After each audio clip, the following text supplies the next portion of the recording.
Gracias, Patricio. Voy a introducir ahora a Arturo Fontaine, que va a ser el segundo presentador del libro. Arturo es escritor y académico. Él se formó en el Departamento de Estudios Humanísticos de la Universidad de Chile. Es director del Centro de Estudios Públicos y profesor del Departamento de Filosofía de la Facultad de Filosofía y Humanidades de la Universidad de Chile. Él también es autor de las novelas Oír su voz y La vida doble. Esta última obtuvo el Premio Iberoamericano de Narrativa de las Américas del año 2011. Felicitaciones por eso. Gracias. Buenas tardes. Muchísimas gracias por la invitación a presentar ese libro. Hacía tiempo que no estaba en esta facultad y tengo muy buenos recuerdos de los alumnos que tuve aquí cuando enseñé hace mucho tiempo filosofía a los alumnos de ingeniería. Y no hace mucho menos tiempo, hace relativamente poco tiempo, venía yo saliendo de un avión, suelo viajar, es turista, bastante cansado porque el viaje que significaba atravesar el Mediterráneo. Y curiosamente se había demorado en salir de la sección business, un tipo bastante grande y gordo, que me costó mucho reconocer y que me abordó como un alumno que había tenido yo hacía muchos años aquí. Y él me reconoció, pero en fin, la cosa típica, ¿no? Y cuando me dio el nombre me vino a la mente su aspecto, que había cambiado bastante. Y me contó que se había sacado una muy buena nota en mi curso, lo cual yo recordaba, había sido el mejor alumno de ese grupo. Pero lo que yo no sabía era que fue el único alumno, digamos, fue el único curso que aprobó ese año ese alumno aquí, en ingeniería, o sea, reprobó todos los demás. Y estaba a punto de botar la carrera, según me contó en ese momento.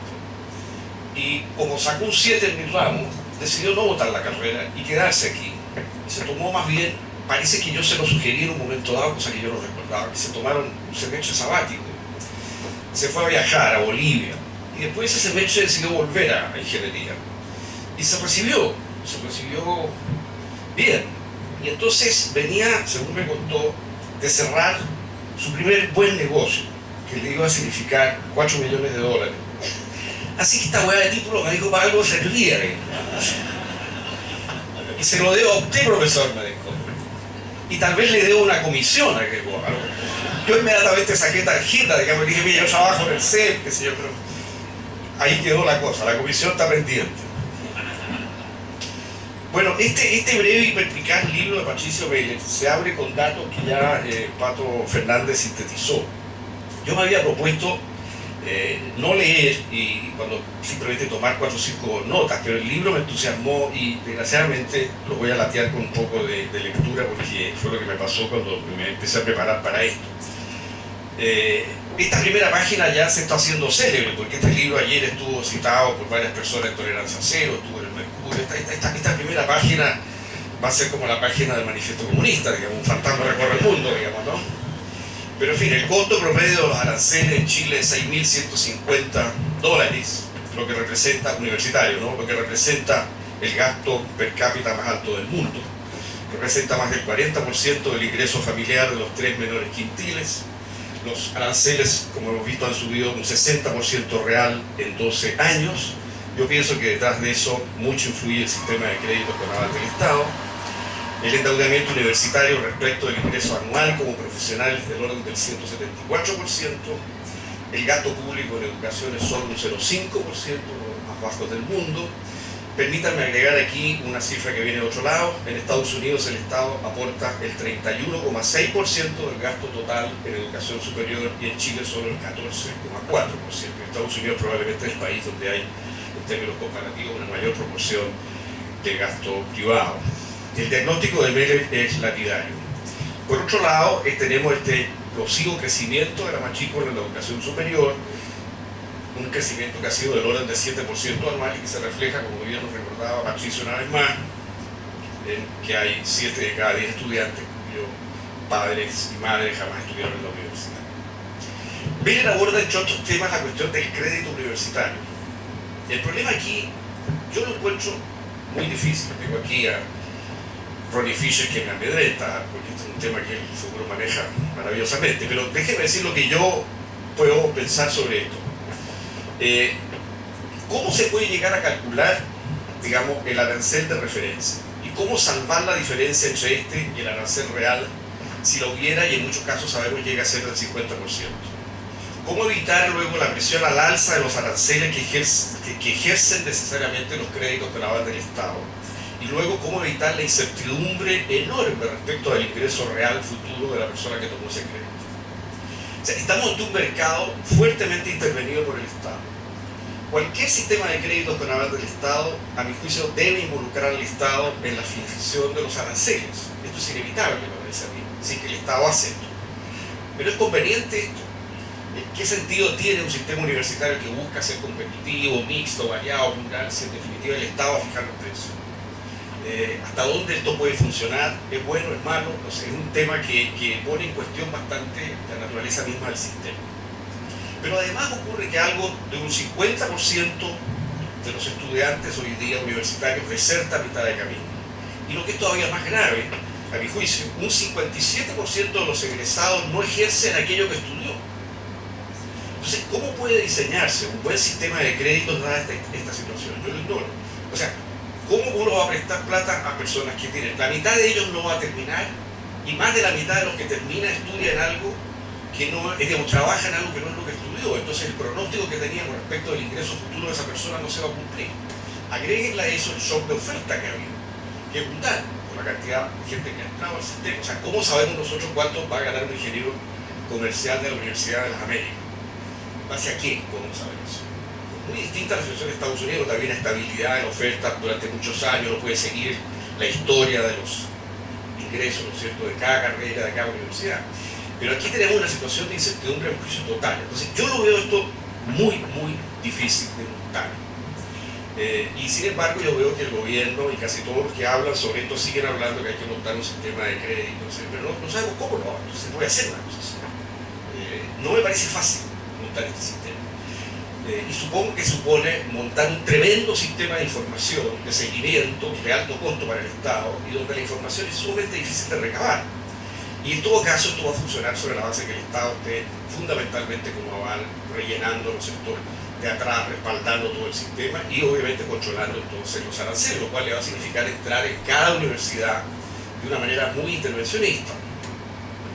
Quizás sea más práctico y barato simplemente cobrar a los titulados, a los que no se cobra un arancel obviamente, un 3, un 5, un 6, no sé, por ciento de sus ingresos como impuesto especial durante un cierto número de años y sacar esto vía impuestos a los universitarios. Eso es un sistema más simple y barato en principio que tratar de montar un sistema de crédito con estos niveles de incertidumbre. Pero en fin, hasta ahí llego y veo que Ronnie me mira y no sigo. Bueno. Afirma Meller que las universidades son distintas a las carnicerías. En el caso chileno al menos no compiten vía precios, hemos visto que solo suben, ni calidad, no se mide, y es dudoso que se pueda medir, pero ese es otro tema. Compiten, lo vemos día a día, vía marketing fundamentalmente. Se afirma que las universidades, incluso en su docencia, generan bienes privados y públicos. Y en esto Meller, a mi juicio, hace un aporte importante en mostrar este tema que está en general poco dicho, poco estudiado, poco planteado. Pero además, esto ocurre incluso en la docencia universitaria, no solo por el lado de la investigación, y eso en mi juicio Patricio Pérez lo plantea muy bien. Pero además es un mercado en que, como hemos visto, el Estado ya está interviniendo a través de 1000 formas, no solo a través de los créditos, que son muchos, sino que a través de acreditaciones, a través de una cantidad de otros mecanismos. Se concluye, por parte de Meller, de que es necesario informar, medir, regular y supervisar este mercado que es peculiar, que es distinto del mercado de las carnicerías. Estas tareas entonces recaen sobre el Estado. La idea que repite Meller en distintos capítulos es que este es un mercado que está demasiado desregulado y sobre el cual hay demasiada desinformación. Luego Meller aborda el tema del lucro. Se examinan resultados de diversos estudios y mediciones nacionales y extranjeras y se concluye que las instituciones con fines de lucro, en el área educacional entendemos, son buenas y malas, hay de todo. Y se propone regular, evaluar y supervigilar esta área. Ahora, desde mi punto de vista,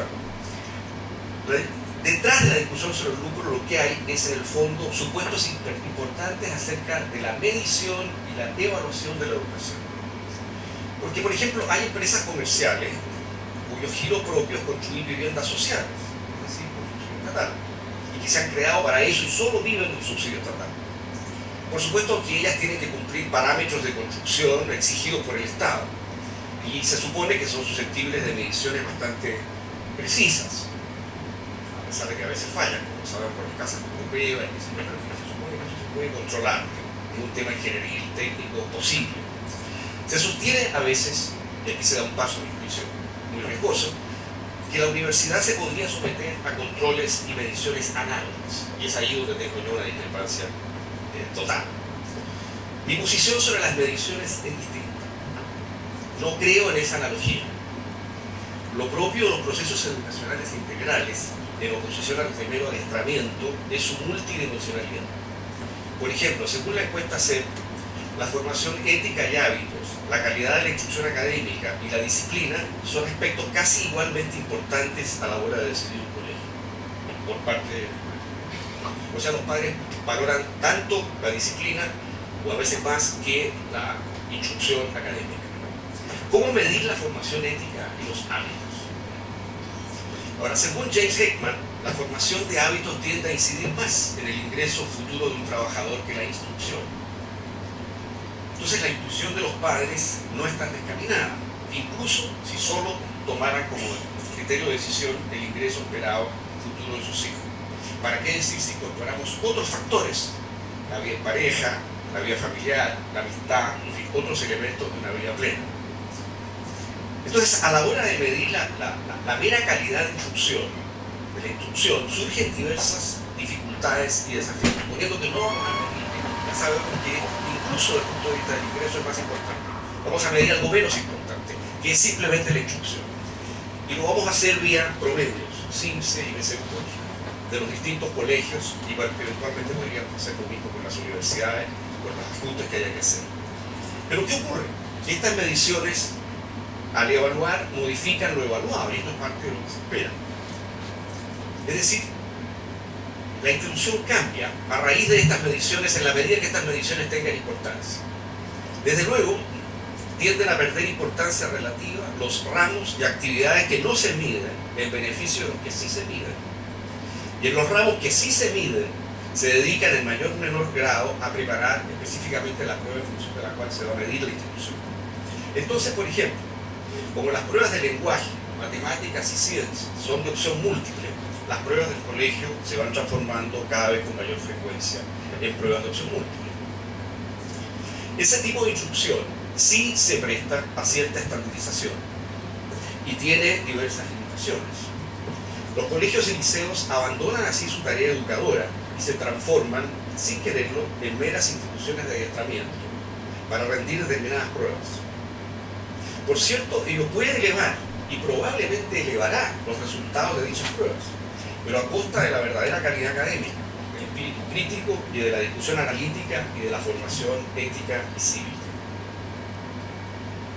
Imaginen una combinación de colegios con fines de lucro, más pruebas de opción múltiple, más estandarización, más mejora en los resultados CIMSE y PSU. Para mí esa es la pesadilla que se nos viene encima. Y esto, cuando ocurra, va a ser aclamado por nuestros expertos, a la mayoría de ellos, como un gran triunfo del sistema. Muchos de los países de alto rendimiento en las pruebas PISA, Finlandia, Singapur, por ejemplo, en general no ocupan pruebas de opción múltiple, sino que problemas de desarrollo y breves ensayos para evaluar a los estudiantes que egresan de la enseñanza media. Lo que no me gusta de la hegemonía de las pruebas estandarizadas es que como profesor no puedo aprender en qué se equivocan mis alumnos. De hecho, en muchas partes se hacen por corrección por máquina y a eso debería evolucionar esto. Los profesores ni siquiera velan. En una prueba de desarrollo, a menudo uno comprueba que la estrategia estaba correcta y los errores son menores, son a veces distracciones o pasos específicos que no fueron comprendidos y que uno como profesor debería responder por ellos y puede hacerlo en la clase siguiente. La prueba de alternativas no permite discriminar entre ambas situaciones, el error de estrategia y un error que puede ser de memoria o de una distracción. En un pequeño ensayo, el alumno con su lenguaje ordena, explica, cita, analiza, prioriza, critica, se pregunta, opina, en suma piensa como persona libre. Nada de eso es posible en las pruebas estandarizadas. El profesor en tal caso tiene poca información acerca de sus alumnos. El profesor en una pregunta de desarrollo o un pequeño ensayo debe comentar lo que el alumno ha escrito. Se genera así una relación real, académica, entre el alumno y el profesor. No es que me oponga, por cierto, a las evaluaciones externas, creo que son muy necesarias. No es que me oponga a todas las pruebas de opción múltiple, las creo inevitables y creo que en Chile no veo cómo pudieran desaparecer, por lo menos por un largo tiempo. Pero requieren ser elaboradas con apoyo de organizaciones internacionales que prueben preguntas y un financiamiento que permita que sean de real calidad.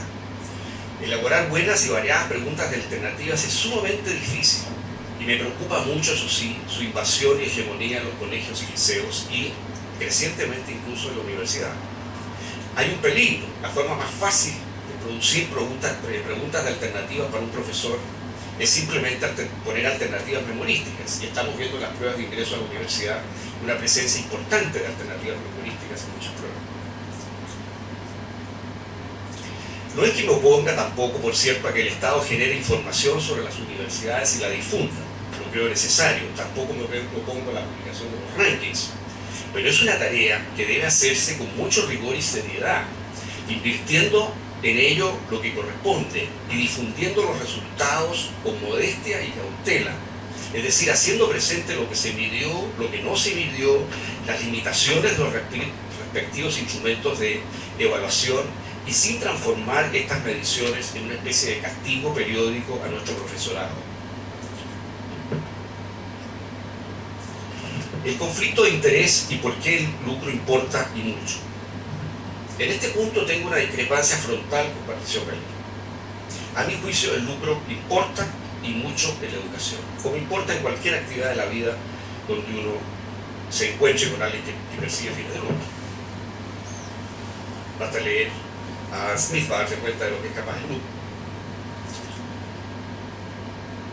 A mi juicio no debiera estar permitido en instituciones educacionales que reciben subsidios del Estado entre hacer un laboratorio de física o hacerse una casa en el lago. ¿Qué escogerá nuestro empresario dueño de universidad? Entre tener una proporción razonable de alumnos por profesor y aumentar al máximo los alumnos para aprovechar economías de escala. ¿Qué va a escoger nuestro dueño de universidad? Si es que su objetivo es generar lucro. ¿Qué debe hacer ese gerente que ha sido contratado para generar lucro si lo es? ¿Y qué explicación va a dar ese gerente si no lo hace ante su directorio que le exige naturalmente que produzca utilidades? Es su deber hacer. Entre pagar arriendos y servicios necesarios a un costo del mercado y multiplicar servicios innecesarios y pagar más arriendo del de mercado, siendo dueño de las empresas que prestan dichos servicios y de los edificios y computadores, etcétera, etcétera, empresas de aseo, etcétera, que se arrienda a él mismo. No tenderá a escoger lo último. Bueno, se nos dice que esto, en tal caso y en tal caso que yo conozco, fíjate, eso no ha ocurrido. Bueno, se nos dice, habría que demostrar que en tal caso eso sí ocurrió. Habría que estudiar si el arriendo de ese sitio, por esos edificios, por esos computadores, es de mercado o no es de mercado. Habría que contratar una empresa o dos o tres que evaluaran si realmente se produjo una diferencia que no se justifica en función de los precios del mercado, de tal manera que los que están a los dos lados del mesón, los dueños que se arriendan a sí mismos, no abusaron. Habría que probar ese abuso. Bueno, el punto es que no todos los dueños de banco prestan el dinero de los depositantes a sus propias empresas, aunque estén al borde de la quiebra, o prestan el dinero a sus empresas sin evaluarlas debidamente. No todos los dueños de banco tienen esa política respecto a sus propias empresas. Hay dueños de bancos que pueden, y hay experiencias, sin duda, de experiencias de banqueros que logran separar el banco de sus propias empresas y no hacen, digamos, un traspaso en función de ser ellos dueños de ambos casos. Algunos separan entonces el banco y sus demás negocios, pero hay que reconocer que la tentación es muy peligrosa, la tentación es muy grande, sobre todo si las cosas no andan bien. Por eso es que la ley restringe y regula los préstamos a empresas relacionadas. Por otro lado, nada impide, por poner otro ejemplo, que un director de banco que fuese parlamentario, como nuestro amigo Ricardo aquí, separara el bien público del de su banco y legislara el bien público, digamos, incluso en contra de los intereses de su banco. No me cabe duda que es lo que Ricardo, si fuera nombrado director de un banco, haría. Pero yo prefiero no poner a Ricardo en esa tentación. Bueno, mira, yo creo que sí, pero la ley, fíjate, lo prohíbe. Y la ley lo prohíbe precisamente para no ponerte a ti ni a nadie en esa tentación, porque es una tentación muy grande. No significa que todos en esa situación actuarían mal, favoreciéndose a sí mismos. En otras palabras, lo que quiero decir, este tipo de normas son de carácter preventivo y prudencial. El Estado, se nos dice, deberá supervigilar a estos empresarios de la educación universitaria. Esa es la respuesta estándar que recibimos. Incluso veo que el Pato Fernández está en la misma idea. Lo que pasa es que hay que supervigilar mejor a los empresarios que tienen lucro en la educación de lo que se ha hecho hasta ahora. Y como esto ahora se ha hecho, digamos, a gran escala en el mundo universitario, habría que meterse a esas universidades y fijar, no sé, una utilidad razonable, entre comillas, no sé lo que es eso, pero en fin, habría que investigar, habría que supervigilar. Bueno, a mi juicio ya es difícil a impuestos internos y a la superintendencia de valores supervisar a los empresarios en negocios comunes y corrientes. Ya es difícil que el Estado contrate funcionarios de la calidad que se requiere para poder competir con los gerentes y con los asesores, con las empresas consultoras que naturalmente contratan las empresas privadas. Ya eso es difícil. Imagínense lo que significa supervigilar desde educación a empresarios de la educación, que por supuesto son empresarios que tienen muchos otros rubros. Yo creo que no es prudente, no es realista que los funcionarios públicos a cargo de pensar que los funcionarios públicos a cargo de dicha vigilancia van a poder hacerlo con eficacia si los vigilados tienen por fin el lucro. Es decir, la cantidad de loopholes que van a encontrar es infinita. Por ejemplo, el sistema de acreditación mide como uno de los indicadores para acreditar el número de doctores tiempo completo que tiene una universidad. Sabemos ya que hay numerosos doctores, por ejemplo, de carreras tan rentables como filosofía, donde esto es posible. No ocurre eso con los egresados de ingeniería, pero en el área donde yo enseño, en Facultad de Humanidades, ahí la cosa es distinta. Entonces, hay una serie de doctores de grandes universidades que son contratadas por universidades con fines de lucro, los meten al payroll, aparecen en la acreditación, pero no hacen clases, sino que tienen un rol administrativo, son especies de secretarias de alto nivel, digamos, y ganan eso. Pero para los efectos de la acreditación, naturalmente son profesores full-time, doctores, etc. Esto es imposible. Es imposible, si es difícil para impuestos internos frente a empresas que son mucho más simples de manejar, justamente por la multidimensionalidad de la universidad. Yo creo que es completamente ingenuo creer que esto va a ocurrir de una manera eficaz o oportuna. El regulador va a ir siempre 3 o 4 años atrás del empresario privado del Estado. Yo no puedo... Cuando uno habla además con quienes tienen estos negocios y le ve la mirada, cuando ellos dicen, mira, que nos regulen, uno tiene la impresión de que ellos saben que eso va a ocurrir así. Y conviene releer a Adam Smith, lo que dice de los empresarios, para formarse una idea de lo que son. Yo tengo muy buenos amigos empresarios, los quiero mucho, he escrito incluso una novela donde los empresarios son protagonistas, bueno, en realidad hay una mina que es la protagonista principal, como debe ser, pero hay una buena cantidad de empresarios y creo que deben estar donde deben estar. Y no hay que pasarlos a este otro terreno porque es peligroso. Ahora, quizá lo mejor del libro, a mi juicio, ocurre cuando Beller se olvida de que es economista y piensa simplemente como profesor, como académico con vocación de investigador. Uno siente que aquí Patricio Beller habla desde el corazón y desde la experiencia. Uno intuye que quien habla es un gran profesor, dan ganas de haber sido alumno suyo. Y plantea él que la estructura de gobierno de la universidad, sus reglas fundamentales, emanan en el fondo de la naturaleza misma del oficio de enseñar. Nos dice Beller, cito, el proceso de producción académica es bastante más complejo y problemático que los procesos asociados a los sectores productivos. El aprendizaje y la transferencia de conocimientos son asuntos que no se pueden estandarizar. Hasta ahí la cita. Esto es lo que no ocurre justamente con las carnicerías, los restaurantes, las fábricas de zapatos o de camisas. Tampoco en las empresas que adiestran para las pruebas de opción múltiple, como la PSU, los preuniversitarios. Tampoco en los institutos de idioma o los institutos que enseñan yoga, por ejemplo, que pueden todos tener fines de lucro, justamente porque son tienen una dimensión básica, ¿no es cierto? Que es eso. Por eso las universidades y en general las instituciones propiamente educacionales son justamente tan difíciles de evaluar, porque sus fines son múltiples. Sus mismas prioridades deben ajustarse según los alumnos que tenga en ese momento. Un colegio que tiene un problema grave de droga debe descuidar la preparación académica y concentrarse en ese problema primero, a una costa de bajar su rinde en el CIMSE, ¿no? Por ejemplo, un profesor tiene que estar dispuesto en un colegio a tomar la materia que no pasó el profesor del año anterior, porque si no la pasó hay que pasarla, aunque eso le signifique un costo en el rendimiento simple. Si se necesita una tremenda flexibilidad, que es otra de las cosas que hay que tener presente en esto y que Meller plantea, ¿no? La flexibilidad que debe tener un profesor y que impide la estandarización. Segundo punto, segunda cita. En el proceso de investigación universitaria es imposible establecer reglas y los resultados de esta investigación son en general imprevisibles. ¿Cómo funciona el proceso creativo?, se pregunta Meller. ¿Cómo surgen las ideas? ¿Cómo anticipar lo que se va a encontrar o descubrir antes de efectuar la investigación?